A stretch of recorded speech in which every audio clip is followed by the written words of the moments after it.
Tadi saya berziarah ke makam seorang sahabat Rasulullah yang luar biasa, dalam sekali pengalamannya. Namanya Abu Ayyub Al-Ansari. Beliau dimakamkan bukan di Mekah, bukan di Madinah, tapi di Istanbul, Turki. Beliau adalah sahabat yang rumahnya dipakai menginap oleh Rasul lama berminggu-minggu ketika Rasulullah pindah dari Mekah ke Madinah. Dan saat Rasulullah proses membangun masjid dari rumahnya, beliau menginap di rumah Abu Ayyub Al-Ansari. Dan beliau mendapatkan kehormatan itu tidak random, tapi atas pilihan Allah Subhanahu wa Ta'ala. Kemudian berlalu waktu, Rasulullah wafat. Abu Ayyub Al-Ansari tetap berjuang dalam dakwah, membela Abu Bakar As-Siddiq, melanjutkan perjuangannya membela Umar bin Khattab. Masuk juga ke zaman Utsman, ke zaman Ali, sampai masuk ke zaman Muawiyah bin Abi Sufyan. Di zaman Muawiyah bin Abi Sufyan ada satu seruan jihad untuk menaklukkan Konstantinopel. Abu Ayyub Al-Ansari saat itu usianya sudah sangat tua, mungkin salah satu yang paling tua di antara pasukan yang ada.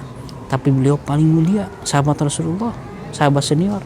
Beliau ikut dalam perang tersebut, maju ke benteng Konstantinopel. Walaupun pasukan Muawiyah tidak berhasil menembus benteng Konstantinopel, tapi pasukannya sudah paling depan dan menjadi pionir dalam sejarah Islam. Dan Abu Ayyub Al-Ansari mati syahid dalam perjuangan tersebut. Sebelum meninggal beliau berpesan, tolong makamkan saya di daerah yang paling dekat dengan Konstantinopel. Maka pasukannya menyiapkan tempat menggali kuburannya di lokasi yang paling dekat dengan benteng Konstantinopel. Dan disinilah, di sebelah masjid ini, makam beliau itu disemayamkan. Dan hari ini teritori yang dulu menjadi mimpi Abu Ayyub Al-Ansari sebagai sahabat Rasulullah yang mati syahid pertama dalam perjalanan membebaskan Konstantinopel sekarang terwujud. Area sekarang ini menjadi bagian Konstantinopel, menjadi bagian dari kota Istanbul sampai akhir zaman insya Allah. Saya hanya berpikir satu orang sahabat saja begitu agung, terhormat, begitu luhur posisinya di mata seluruh umat Islam. Jadi kaidahnya sangat sederhana.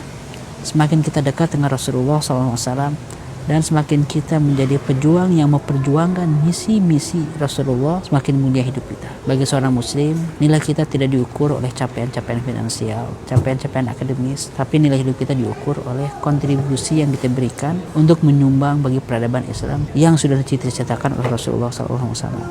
Begitu kita menjadi bagian dalam cita-cita peradaban tersebut, maka kita akan mulia. Bukan hanya ketika kita hidup, bahkan berabad-abad setelah kita wafat.